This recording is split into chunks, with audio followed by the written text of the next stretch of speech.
Колко голямо сърце трябва да имаш, когато решиш да почистиш къщата на родителите си, независимо с наша или без наша помощ. Възрастните хора вече нямат тези сили и енергия, както когато са били млади. Примерно да почистват кухнята или да се качват да мият прозорци, да не дай се Боже да паднат от някоя стълба. Естествено не могат да перат дивани и матраци, а толкова много искат да им е чисто, да запазят покъщнината, която са придобили с много труд през годините. Днес се намираме в град Хисаря. Дойдохме тук, за да помогнем да се изчисти този дом. Ще имаме доста работа, така че запрятаме ръкави и започваме.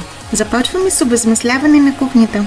Шкафовете, фурната, плота, мивката. Включваме тежката артилерия и обезмисляваме пералнята, като не пропускаме прозепи и копчета.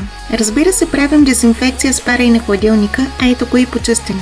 Изпираме матрака, а това са ръцете ни по време на работа.